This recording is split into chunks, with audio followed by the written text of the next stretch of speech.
Tonight, an extreme weather emergency taking hold across the South. A confirmed tornado touching down in Mississippi. Multiple people trapped inside a bank that sustained major damage. Another funnel cloud spotted on the Florida coast. Plus, a flash flood warning in Mobile, Alabama. Roads turning into rivers, leaving drivers stranded. And a tropical storm strengthening in the Atlantic. Could we see a rare June hurricane? We'll bring you the latest track.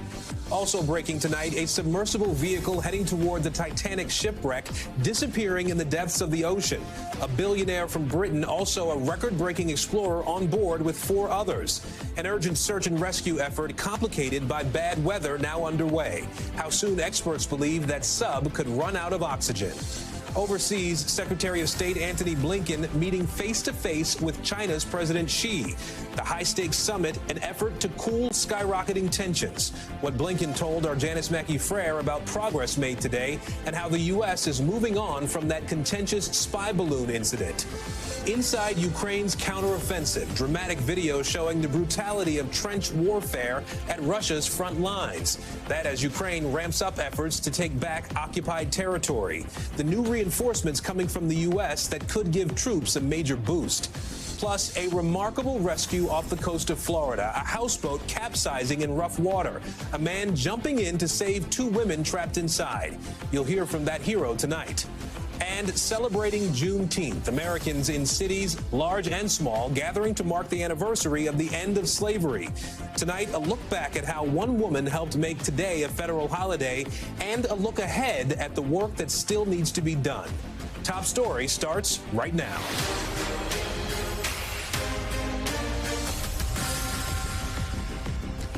And good evening, everyone. I'm Aaron Gilchrist in for Tom Llamas. We begin tonight with that relentless and severe storms taking hold across the South. Tornadoes, flash flooding, and now the threat of a hurricane have millions of people on alert at this hour. Late today, a funnel cloud spotted just off I-10 in Mississippi. Nearby Moss Point taking a direct hit as well. Multiple people trapped inside a bank on Main Street after that tornado tore through. Trees and power lines knocked down by the force of the wind there. Officials urging residents to stay off the roads until they can be cleared. We are also following another scary scene on the Florida Panhandle, a confirmed tornado there, carving a path across Sandestin. At this moment, no reports of injuries or fatalities there. In Alabama, a flash flood crisis unfolding at this hour. Heavy rain sending water pouring into people's backyards, threatening to wash away cars. And possibly the biggest threat of all now, the first tropical storm of the season gaining strength in the Atlantic. Bill Karen standing by with the latest timing there and where Tropical Storm Brett could strike. We want to begin, though, with that dangerous situation in Mississippi first. The tornado that touched down tonight, the second in as many days. NBC's Blaine Alexander leads us off with those devastating scenes. Across the South, it's the unforgiving sound of summertime severe weather striking in the dead of night. Its latest target, Lewin, Mississippi. Whoa, that was big. Overnight, a reported tornado tore through this community an hour outside of Jackson, where people were rushed from their mangled homes on stretchers. Daylight reveals the true scope of the devastation. Trees torn to shreds, homes now unrecognizable. All of it leaving more than 24 people injured and claiming at least 1 life. 67-year-old Georgine Hayes. She's a good person. Good church person, you know. Her cousin Lester lives right across the street. He helped pull her from the rubble. Her house, where the black Jeep at, right there. It was right there. It's gone now. Ain't nothing there. So it's completely gone. It's completely gone. It's the latest in a deadly storm system sweeping across the South and Central Plains, producing at least 17 confirmed tornadoes in just 4 days. Among the towns hit, Perryton, Texas, where the storms destroyed downtown and this mobile home community, killing 3 people. Oscar Hernandez lost his 4 businesses in a matter of minutes. He spoke to NBC's Priscilla Thompson. It's hard. It's really hard. All the loss, all the people that lost their lives. Severe weather continues to sweep the South. Today, a confirmed tornado along the Florida Panhandle and flash flooding in Alabama, an ominous sign of what's to come. And across the region, hundreds of thousands of people remain without power in some of the very places that are seeing triple-digit highs, making cleanup like this all the more difficult with more threats of tornadoes tonight. Aaron?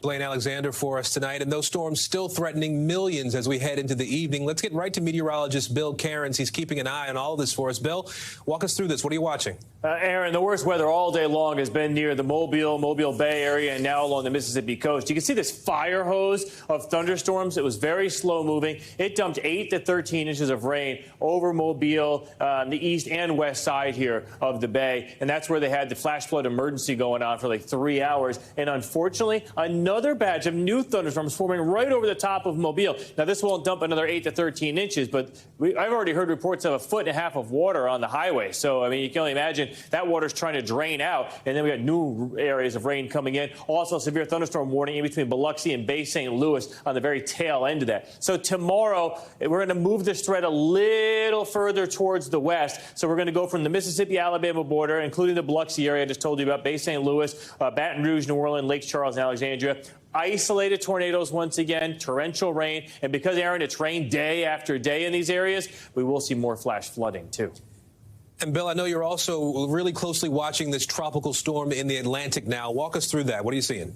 Yeah, I mean, there's two parts of this. One is like, why is a storm forming all the way out in the Atlantic this time of year? It's extremely rare, and that's because our ocean temperatures are extremely warm, much warmer than they should be. So this tropical wave came off of Africa. It's over warm water. There's not a lot of wind shear to tear it apart, so it's forming. I mean, it might as well think it's like August instead of middle of June. So the Hurricane Center thinks that Brett will become a hurricane likely by Wednesday, and then hopefully, our fingers are crossed, it looks like the wind shear is going to increase, maybe some of the effects of El Nino, and that will help weaken it as it gets closer to Puerto Rico, the Virgin Islands, or possibly the Dominican Republic. The cone of uncertainty, the forecast air, does go north of Puerto Rico or into the Central Caribbean, so it's not even guaranteed we're going to get hit in areas of Puerto Rico. So we'll continue to watch it, but yes, a little bit of a head scratcher, Aaron, already tracking the potential first hurricane.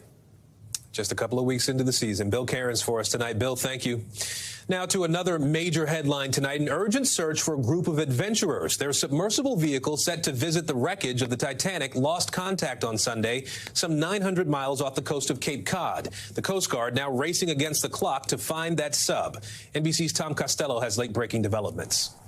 U.S. and Canadian Coast Guard ships are at this hour rushing to the North Atlantic as 2 U.S. C-130 planes survey the vast ocean surface for any signs of a private submersible and the 5 people on board.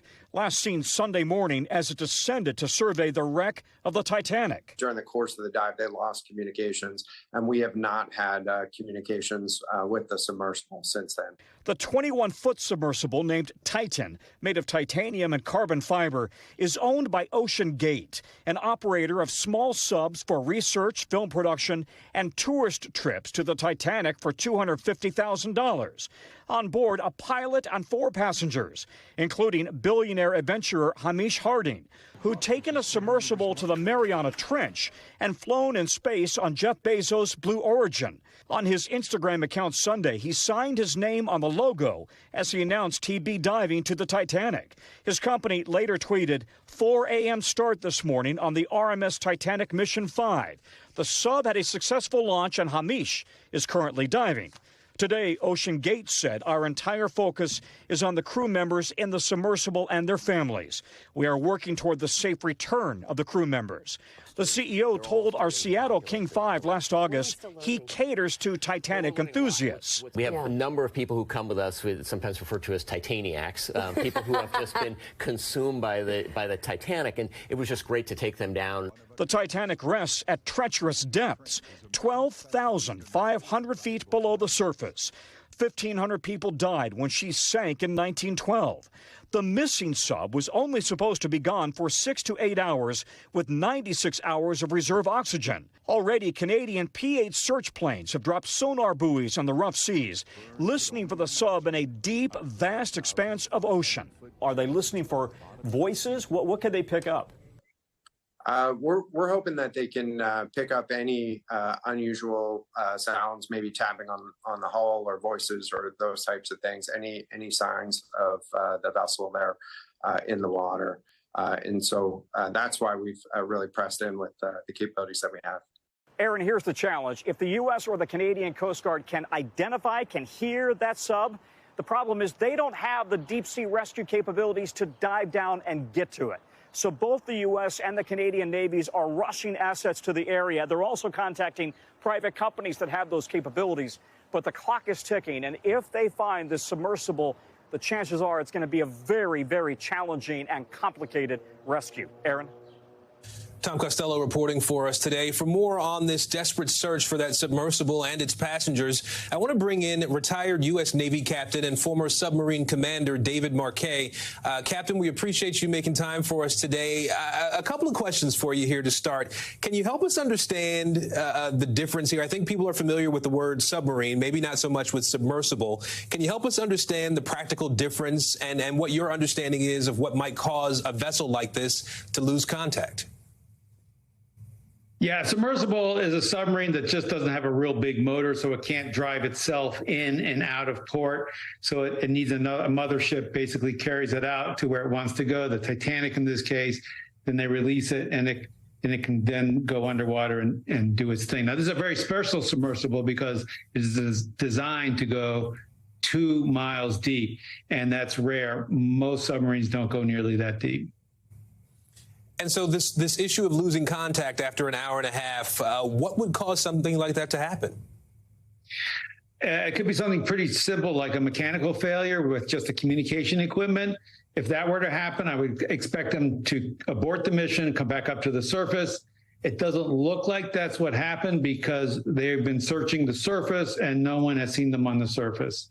So if they had a mechanical problem that caused the submarine to then sink to the bottom, they have a much tougher problem because we have to find them in a much harder place, and we got to get to them and get them out of there. So how does that happen then? How do they execute this search if you know, we know that there have been buoys dropped, we know that there have been planes flying overhead, and there's no sight of this submersible near the surface of the water, so you've got to go much deeper, I would imagine, to even start to look in the right places, right? If the submarine is making noise, and if they're alive on the submarine, they will be doing their best to make noise. They will be banging on the hull. They may have things that they can release that would make noise. Then that noise can be triangulated by these listening buoys, and we'll get a good sense of where they are. If they're not making noise, it makes the problem about 1,000 times harder because now we're looking for a boulder, large boulder-sized rock on the bottom of the ocean that has the wreckage of the Titanic and other rock formations down there. So you need a deep scanning sonar, high precision scanning sonar to be able to do that. And to get that kind of a ship in that location may take more than a couple days. I was going to say, how do they do that? I mean, we're talking about the Titanic being more than 12,000 feet below the surface of the water. This submersible vehicle could go that deep or deeper. As you noted, at least from what we know of the submarines, you can't get a submarine down that deep. What does a rescue effort look like? How does that take shape for something like this? Yeah, it's really, really, really a very tough technical problem. I think the good thing is it's pretty small. So if we could hook it or grab it with a claw or get a 2-mile cable that goes down with a hook, but we need someone to get that hook onto the ship. That is very hard because you got 2 miles, the current is swirling it around. You don't really have control. So I think the only way to do that is get another ship down there. And these ships are very, very rare. And then have that ship be able to manipulate the cable and get it to hook on to the distressed ship, if we can do that. And time is of the essence. They have about 4 days of oxygen that available to them. And I was going to ask you about that. 96 hours from yesterday, when the ship originally went into the water. How is that a good amount of time for something like this, for a rescue like this to be executed? And how reliable is that source of oxygen for this submersible? It's probably a reliable source of oxygen. It comes from fixed tanks, simple valves, open the valve, let the oxygen in. They can also extend the life of the oxygen by breathing less. And the way you do that is by napping, sleeping, being quiet, not a lot of unnecessary exertion. So you're using as little oxygen as possible. The problem is you want more time than that, because even if we could locate the ship, it's like 1,000 miles from the middle of nowhere. It's 1,000 miles from New York. So let's say we had one of these ships in New York Harbor right now, and it started steaming out. 1,000 miles is about a 2.5 day journey. So even then you're pushing right up to the limit of the time that the crew has. Retired Navy Captain David Marquet, thank you. Heading overseas now to Beijing, where Secretary of State Antony Blinken met with Chinese President Xi Jinping. It was a high-stakes visit after months of escalating tensions between the U.S. and China. While the two sides claimed progress, there was no real breakthrough in reestablishing vital military communication. Our Janice Mackey-Frere spoke with Secretary Blinken after his meeting. Good afternoon. Tonight, a high-stakes visit to Beijing, capped by a handshake. Secretary of State Antony Blinken meeting China's President Xi Jinping for 35 minutes to stop what officials call a downward spiral in relations. Direct engagement and sustained communication at senior levels is the best way to responsibly manage our differences and ensure that competition does not veer into conflict. Xi's message to Blinken: I hope that through this visit, Mr. Secretary, you'll make more positive contributions to stabilizing China-U.S. relations. There's no shortage of flashpoints here. Tension over Taiwan, China's role in the fentanyl crisis, unanswered questions about the origins of COVID. Chinese officials not holding back on their grievances either, like U.S. export bans on technology. Tonight, in an interview with NBC News, Blinken said the two-day visit has stabilized ties, at least for now. Both China and the United States, I think, recognize that we were in an increasingly unstable place in our relationship. I think this is the start of a process to put a little more stability into it.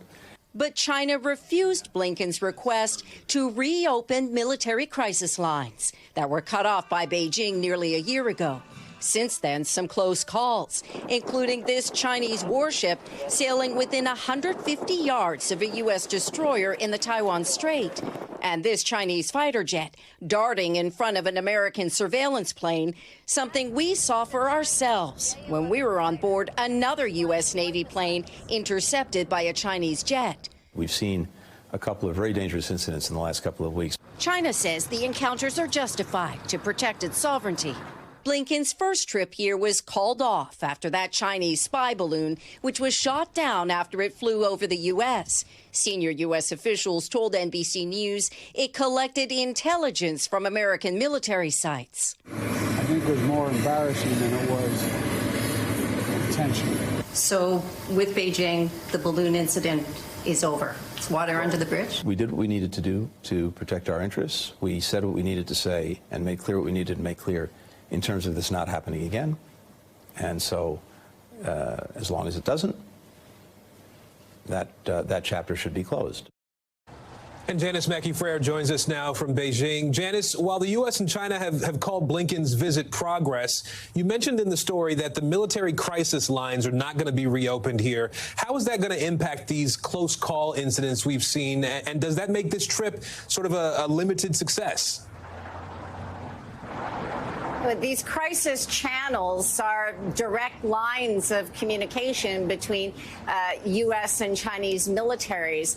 They're seen as essential to avoid miscalculation, to avoid misinterpretation. And those lines of communication have been cut for nearly a year. Beijing cut them in the aftermath of that contentious visit to Taiwan by then House Speaker Nancy Pelosi. The U.S. has been trying to get them back on track. Undoubtedly, there could be more close calls. That is the concern. Secretary Blinken says that China should want to get these lines of communication open again. So you're right. It is difficult to qualify the visit as a success when the goal was a stable relationship, and it's hard to have stable relations when your militaries can't talk to each other. Yeah, I wonder, too, Janice, if these meetings, this meeting is going to open an opportunity for President Biden to meet with President Xi. That is the expectation and the aim. There's the sense that this visit by Secretary Blinken was the milepost, let's call it, and now we're going to see more high-level cabinet visits. The Treasury Secretary, the Commerce Secretary, they could come within weeks, which is what Chinese officials are looking for, given the slowing economic growth here. And there is the expectation that President Xi could meet with President Biden in the U.S., and that could happen before the end of the year. Aaron? Janice Mackey-Frere in Beijing, thank you. A federal judge today ordering former President Trump and his lawyers not to share evidence from the classified documents case with the media or the public ahead of the trial. The judge also limiting the former president's access to the evidence, saying Trump needs to have supervision while viewing discovery materials. NBC News Justice and Intelligence correspondent Ken Delanian is joining us now. So, Ken, walk us through this protective order, I understand is what this is. It doesn't cover the classified materials involved in this case. Talk to us about how standard a move this is for a judge to make. It's quite standard, Aaron. What it covers is all the evidence that the Justice Department has gathered over the last year, all that testimony before the grand jury, all those documents and emails and text messages. They have to turn that all over to Donald Trump and his attorneys so they can prepare a defense. So that's a massive amount of information, including from people who work for Donald Trump, the names of witnesses, for example. And so what this order says is that, first of all, they can't disclose any of that stuff to the news media. And secondly, as you mentioned, there's some restrictions about how the defendant can actually access the information. Only the lawyers can store it. Donald Trump is allowed to take notes under this order, but even the notes must be stored with the defense lawyer. So the judge here really trying to take steps to make sure that what has happened before in cases that Donald Trump's involved in doesn't happen here, which is he goes on social media and starts tweeting out, so closely held details about witness testimony or whatever. Because look, let's face it, people who surface as a witness in this case are maybe subject to threats against their life. We've seen it happen before. And so there's a lot of concern. As you said, this does not cover the classified documents, though. That's going to be subject to a whole separate set of procedures. There'll be a special master, some kind of official name to be in charge of all the procedures governing that. So as of now, we don't know yet what's going to happen with those, Aaron. So you talk about the potential for something to end up on social media or to be said from a podium at a campaign event, maybe. What are the consequences for the Trump team if somebody doesn't cooperate here, if they do talk about or share some of this evidence? The consequences could be severe. They could include contempt of court, which could include going to jail if the judge was angry enough. The issue, though, is going to be enforcement. How do they prove? Let's say something sensitive leaks to the news media. It's just like any other leak. It's really difficult to prove who actually did it if people use good tradecraft. And so that's going to be the challenge here. On the flip side, these are officers of the court, former federal prosecutors representing Donald Trump, and they know what the rules are, and they know that if they do something wrong and they're caught or their client is caught, the consequences would be severe. So that's what the expectations here is, that the lawyers will police the client, Aaron. And just a few seconds left here, Ken, but we saw the former president in court last week. He pleaded not guilty. What's the next step in this case? There will be motions. There may be a motion to dismiss the indictment. There's going to be large amounts of litigation for which Donald Trump doesn't have to go down to Florida, but the lawyers will file papers and they'll argue before the judge. And this could take a year. It could take longer than a year, Aaron. We'll have to see. Ken Delanian for us tonight. Ken, thank you. Appreciate it. Now to Ukraine's ongoing counteroffensive against Russia. The intense fighting leading to small gains for Ukrainians as more troops train to take on those Russian forces. NBC's Raf Sanchez is in Kharkiv as Ukrainian special forces start to fight trench by trench. And a warning, this video may be disturbing. Tonight, Ukrainian forces releasing this footage of close quarters combat. Commandos in intense gun battles, trench by trench, shooting Russian soldiers. The video blurred because of its graphic nature. 2 weeks in, Ukraine's counteroffensive is gaining ground, but slowly and at a cost. This assault with tanks and self-destructing drones leading to the liberation of a hamlet in Zaporizhia. Ukraine's flag raised for the first time since it fell under Russian occupation more than a year ago. But right now, progress is being measured in small villages, not cities. Russian forces are dug in and bringing their superior air power to the fight. Ukrainian troops also advancing through fields of Russian landmines like this. But Ukraine has a new tool in its arsenal, and it comes from the U.S. These troops are simulating loading up onto an American-made MRAP. This is a mine-resistant vehicle supplied by the United States, and it's designed to protect Ukrainian troops as they pass through waves of Russian minefields. Each vehicle weighs 14 tons, and the U.S. has given Ukraine more than 500 of them since the start of the war. And though this driver hasn't had American training, he used Google to fill in the blanks. We searched for about 5 days to find the air conditioning, he says. These troops are from the Hurricane Brigade of Ukraine's National Guard. They're a mixture of combat veterans and new recruits, and they're practicing the kind of trench warfare they'll face when they join the counteroffensive. Are these men ready to fight for real in the East? Yes, they're ready to some extent, he says. They've gone through almost 4 weeks of training and still have a little more to go. This officer, codenamed Genie, is one of the unit's veterans. Before the war, you were helping people learn English, and now you're fighting full-time. Yeah. Did you ever imagine this would be your life? No, I never dreamed of it, in this way. But in 2014, it was obvious. I cannot stay away from this. Do you feel that there will ever be peace here? Yes, of course, when we're going to kill all Russians. When you win? Yes. How long do you think that will take? It doesn't matter how long it will take. We need to stop them.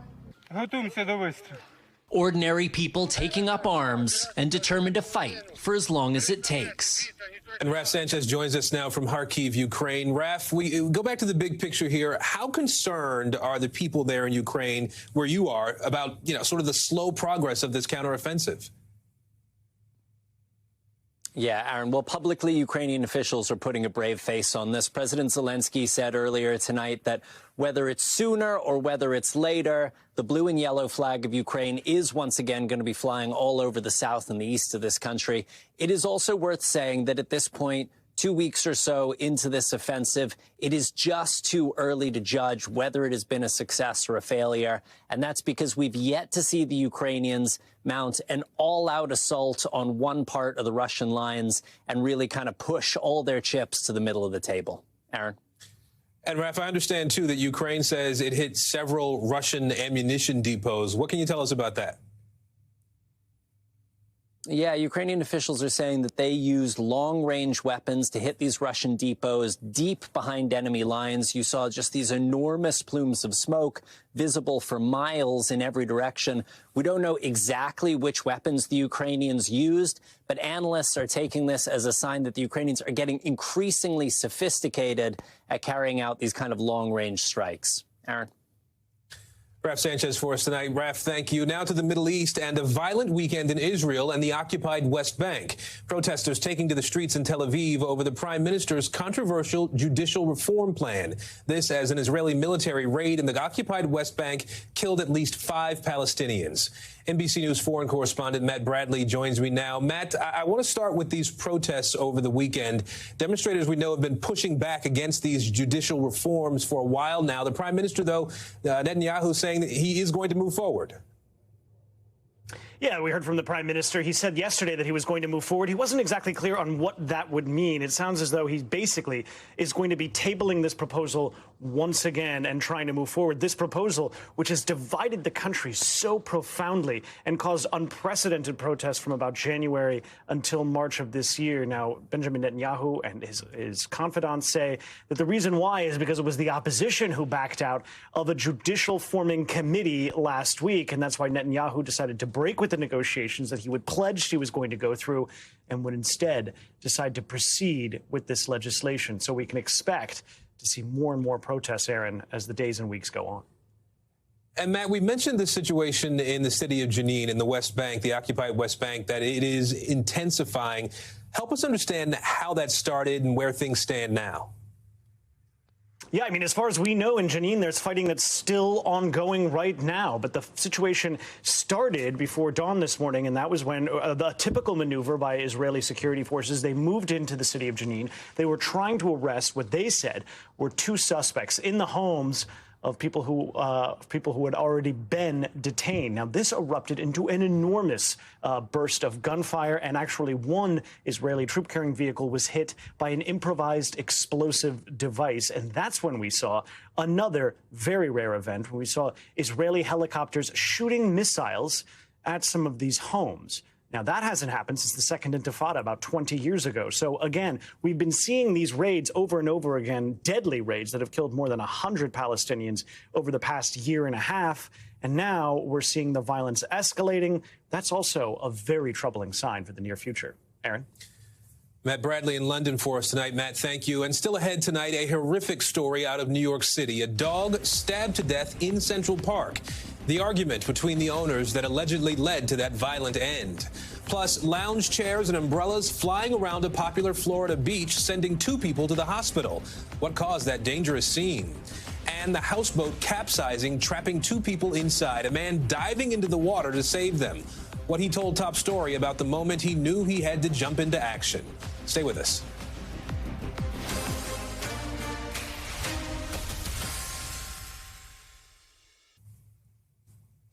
We're back now with a shocking story of a dog that was killed after a dispute between 2 pet owners in Central Park in New York City.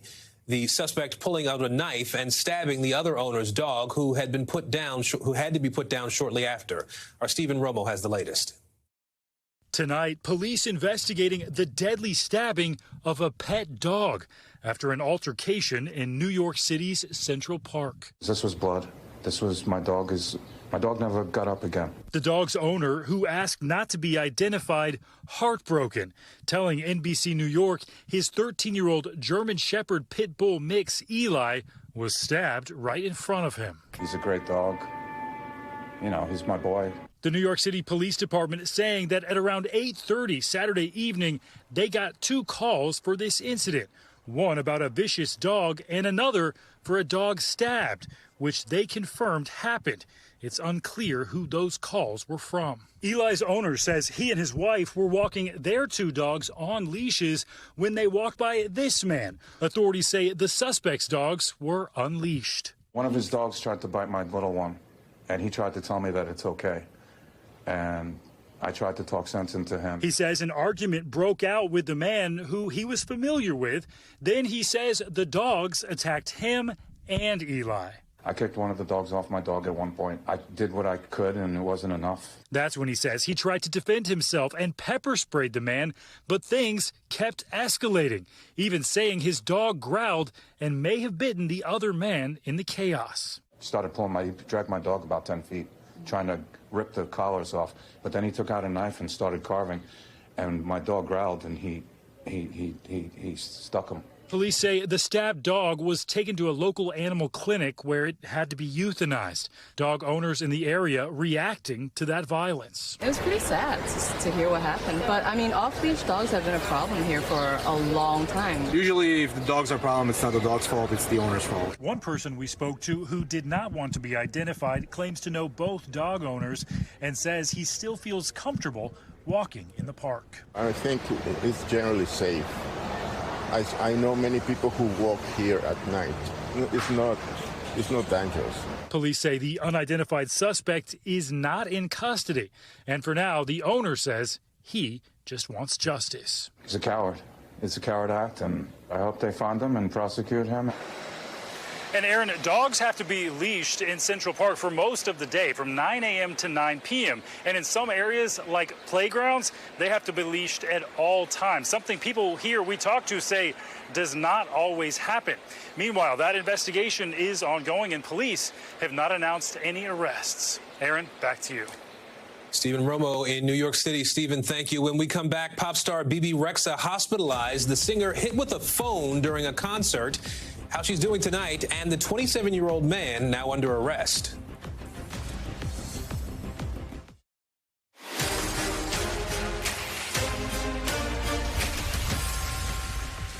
Back now with Top Stories news feed, and we begin with an update on the mass shooting at an elementary school in Nashville. Two of the parents whose children were killed inside the Covenant School in March are now asking a judge not to release writings from the shooter. A lawsuit is calling for those documents to be made public in hopes of finding a motive for the shooting that left 6 dead. The school also confirming today students will not return to that building in the fall. A frightening scene caught on camera at a beach in Florida. Video showing umbrellas and chairs flying into the air on Clearwater Beach after a waterspout moved onto the shore. 2 people were taken to the hospital there after they were hit by some of those items. They are expected to be okay. There are warnings posted about potentially hazardous conditions. And a scare on stage for pop star Bebe Rexha. Video showing the moment someone launched a phone onto the stage during a concert in New York City. It hit the singer right in the face. The artist was immediately taken to the hospital. She later posted these images on social media showing her injuries and writing, quote, "I'm good." Police say a 27-year-old New Jersey man has been charged with assault. And a close call outside a New Jersey elementary school. Video showing an officer leaping into action, saving a child from being pinned between 2 cars during drop-off at school. The officer was newly assigned to the West Ridge Elementary School as a special law enforcement officer. This is part of an effort for the police and school districts to work together to keep kids safe at school. A dramatic rescue off Florida's Gulf Coast where people inside a capsized houseboat were saved in the middle of a storm. The hero's actions caught on camera as other boats struggled to get close. NBC's Guad Venegas spoke to the man who jumped in for that rescue.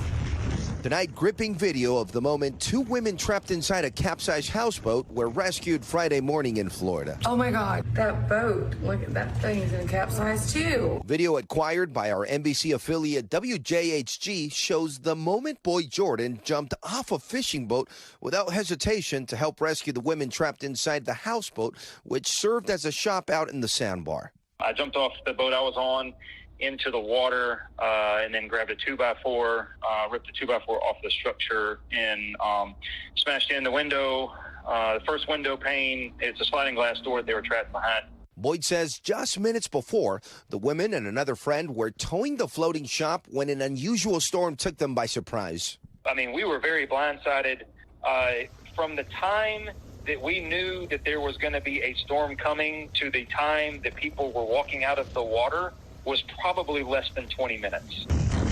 Travis Brady was in a fishing boat with 2 of his friends near the marina off the Gulf Coast of Panama City and saw Jordan jump into action. He, without hesitation, was just in the water helping those people. Moments later, Brady and his friends taking action themselves, trying to get close enough to those in the water to provide support. Debris flying around them, their own boat needing to operate through severe weather. Within 15 minutes, we were in, 5 foot, 6 foot waves. Boyd says the waves made it impossible for everyone to climb on board to Brady's boat, forcing his friends to swim to shore, while he made it on board to rescue his own fishing boat before it crashed into the seawall. It restores your faith in humanity, makes you really reflect on the things that are important in life. I'm going to try not to get emotional, but it was an intense moment. What could have ended in tragedy avoided thanks to selfless quick thinking and a group effort in response to Mother Nature. And Boyd also telling us all of this happened about 300 yards from the shore. He added that the 2 women and his friend made their way to a nearby sandbar where they were able to stand in water and then make their way to safety to shore. All of this, of course, a reminder of how fast conditions can change when operating in water. Aaron? Guad Venegas for us tonight. Guad, thank you. Coming up, Medicaid purge. More than 1 million Americans dropped from Medicaid coverage since April. What's behind the massive cuts and what Medicaid users need to know. We are back now with the latest effort by some states to curb surveillance efforts. The newest war on privacy is over car license plates and tracking women who may be driving to get an abortion. NBC's Ann Thompson has more. If it feels like you are being tracked, it may be because you are. At red lights, going in and out of the office, on your smartphone. But what if you could be tracked seeking a legal abortion simply by your license plate? I don't think people realize how much of their personal data is collected. that their whereabouts are tracked. That's why Illinois Secretary of State Alexei Janulius backs what he says is a first-in-the-nation bill to outlaw sharing or selling license plate data for women seeking abortions. Who has access to license plate trackers? A number of private and public entities have this personal, sensitive data. Data he fears could be weaponized as some states try to criminalize helping someone get an abortion, even in a state where it is legal. 3 other states have passed laws aimed at protecting health data from such efforts. When they travel, whether it's to an abortion clinic or the grocery store, we need to make sure this data is protected. Illinois Right to Life Executive Director Mary Kate Zander opposes abortion. Do you think this bill is necessary? I think it's unnecessary. They're trying to create a narrative around what the pro-life movement may or may not be doing in this. She says her organization is not trying to criminalize women seeking the procedure. Is the Right to Life movement tracking license plates of women? No. Absolutely not. Has it done that in the past? No. Do you see it doing that in the future? Absolutely not. Absolutely not. That's just not a tactic that we would use. With a quarter of their patients now from out of state, Illinois Planned Parenthood CEO Jennifer Welch is not convinced. Patients need to know that when they come for health care, that information won't be shared with anybody, law enforcement, activists, anybody else. Data collection and privacy, a new frontier in the nation's fight over abortion rights. Ann Thompson, NBC News, Chicago. Another healthcare issue for millions of Americans. New sweeping Medicaid cuts in more than 24 states. Starting in April, states began reevaluating people's eligibility after a 3-year pause during the pandemic. Just in the last 2 months, more than 1.5 million people have been dropped from coverage. According to the Center for Medicare and Medicaid Services, a vast majority of those dropped were removed for not completing paperwork.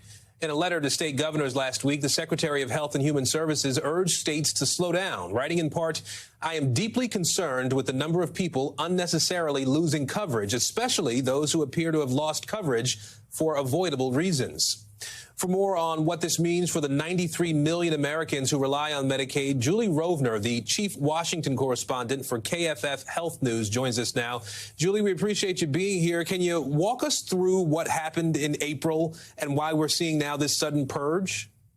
Yes, for 3 years, the federal government told states, we'll give you extra money for Medicaid if you leave everybody who's on the rolls and everybody who joins alone until the end of the public health emergency. Congress later set that at March 31st, that states could and have to start reevaluating people's eligibility. But there was a concern that states were going to do it too fast, and that's what the secretary and many advocacy groups are worried about right now, is that people are being dropped who shouldn't be, who are still eligible, and that people are going to lose insurance and not know that they may be eligible for other types of insurance.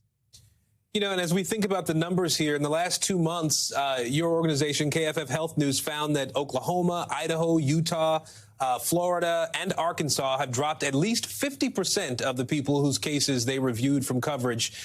Help us understand why we're seeing larger numbers of cuts in some states.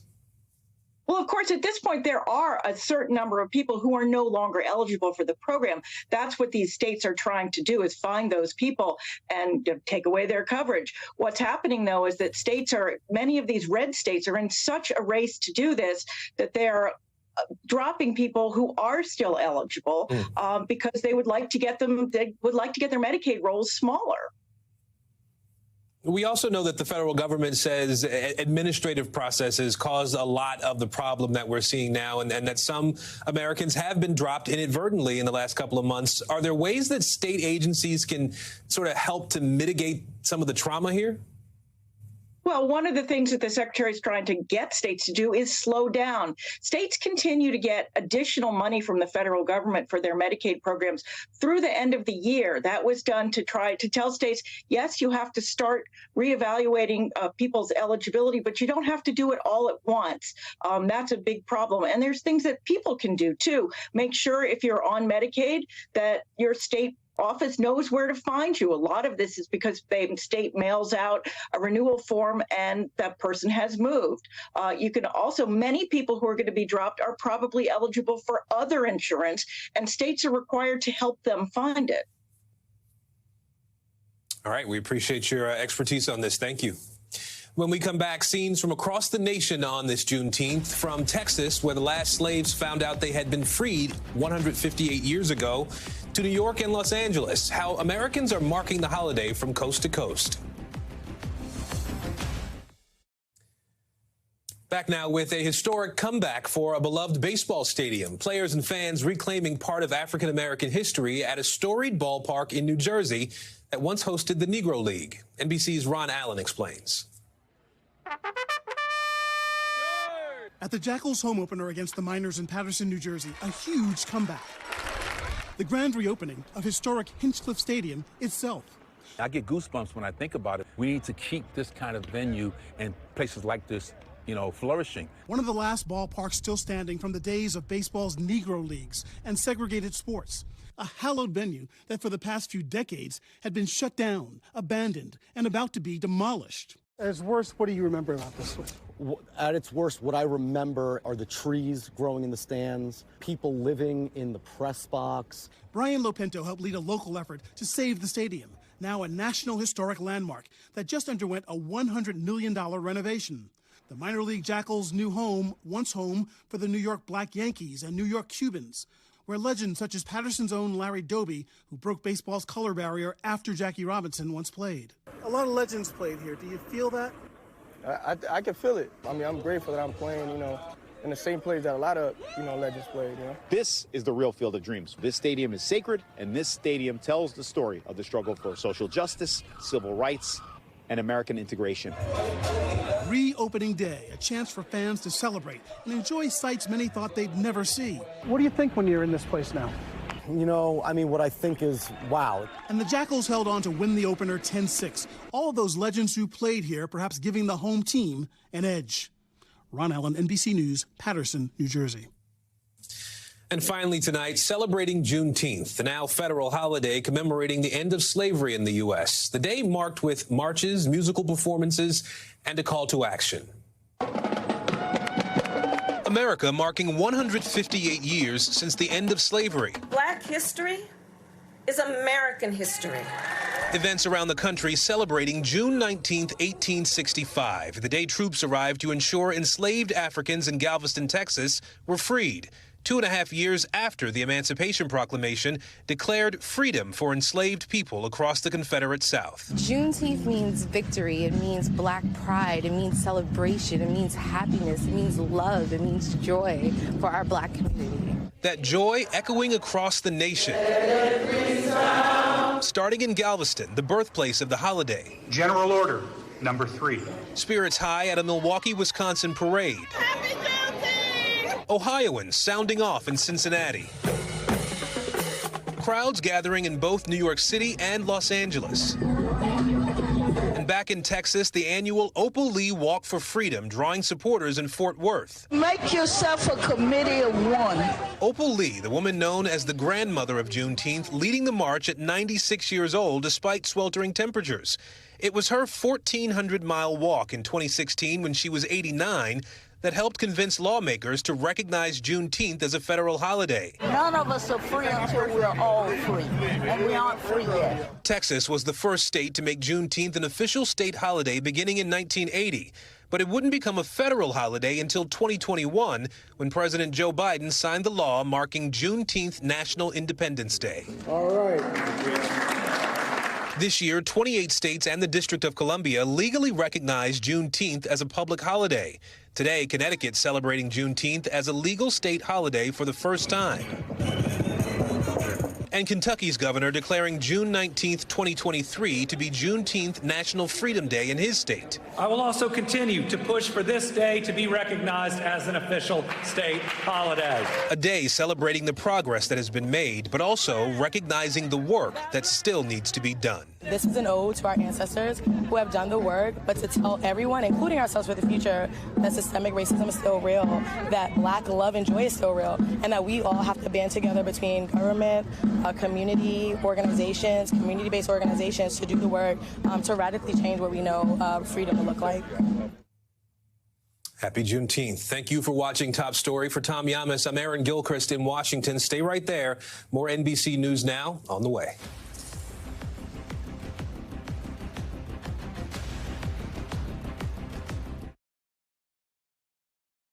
Thanks for watching our YouTube channel. Follow today's top stories and breaking news by downloading the NBC News app.